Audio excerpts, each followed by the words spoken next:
அந்தமான் கடலில் கண்டறியப்பட்டுள்ள புதிய கச்சா எண்ணெய் இருப்பு குறித்தும் அதனால் இந்திய பொருளாதாரத்துக்கு ஏற்படும் நன்மை பற்றியும் விவரிக்கிறது இந்த செய்தி தொகுப்பு.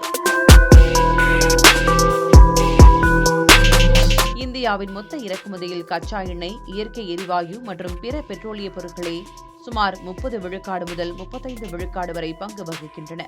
இதன் காரணமாக இந்தியாவின் பெரும்பாலான அந்நிய செலாவணி கையிருப்பு கச்சா எண்ணெய் இறக்குமதிக்கே சென்று வருகிறது.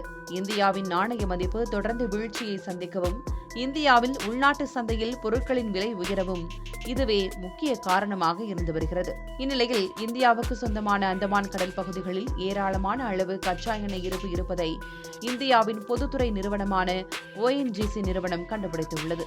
இது இந்தியாவின் கச்சா எண்ணெய் பற்றாக்குறைக்கு தீர்வாக இருக்கும் என்று எதிர்பார்க்கப்படுகிறது. ONGC நிறுவனம் கடந்த சில ஆண்டுகளாக அந்தமான் கடல் பகுதியில் 3 இடங்களில் பல ஆயிரம் மீட்டர் ஆழத்தில் துளையிட்டு கச்சா எண்ணெய் இருப்பு குறித்து ஆய்வு நடத்தியது. இந்த ஆய்வில் 3இல் 2 இடங்களில் கச்சா எண்ணெய் இருப்பது உறுதி செய்யப்பட்டிருக்கிறது. எனினும் அதிக ஆழம் கொண்ட கடல் பகுதியில் இது இருப்பதால் இதனை வெளியே எடுக்க அதிக செலவாகும் என்பதோடு இதற்கான முழு தொழில்நுட்பங்களும் இந்திய நிறுவனங்களிடம் இல்லை என்றும் கூறப்படுகிறது. இதன் காரணமாக இந்த பகுதியில் கச்சா எண்ணெய் எடுப்பதற்கான பணிகளில் 100 விழுக்காடு வெளிநாட்டு நிறுவனங்களையும் இணைத்துக் கொள்ள முடிவு செய்யப்பட்டுள்ளது.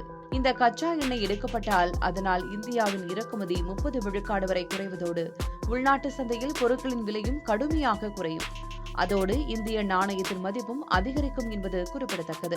அதே நேரம் எதிர்காலத்தில் இங்கு கச்சா எண்ணெய் எடுக்கப்பட்டாலும் அதற்கு கடலின் மேல்நிலையாக நிற்கும் ராட்சத எண்ணெய் டேங்கர்களை நிலைநிறுத்த வேண்டும்.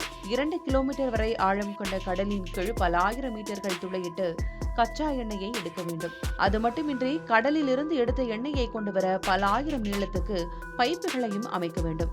அதிலும் அந்தமான் கடல் பல்வேறு புயல்கள் உருவாகும் பகுதியில் அமைந்திருப்பது குறிப்பிடத்தக்கது. இதன் காரணமாக இந்த பகுதியில் இருந்து எடுக்கப்படும் ஒரு பேரல் கச்சா எண்ணெய் எடுக்க தோராயமாக $40 முதல் $50 வரை செலவாகும் என கணக்கிடப்பட்டுள்ளது.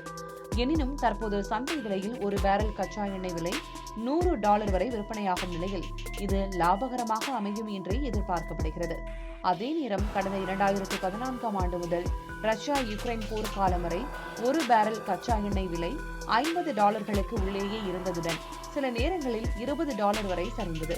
அப்படி ஒரு சூழல் எதிர்காலத்தில் ஏற்பட்டால் அந்தமான் கடலிலிருந்து எடுக்கப்படும் கச்சா எண்ணெயிடமிருந்து கிடைக்கும் வருவாயை விட செலவு அதிகம் ஏற்படலாம் என்ற அச்சமும் ஏற்பட்டிருக்கிறது. இதனால் இங்கு எண்ணெய் எடுக்க தனியார் நிறுவனங்கள் முன்வருமா என்ற கேள்வியும் எழுந்திருக்கிறது.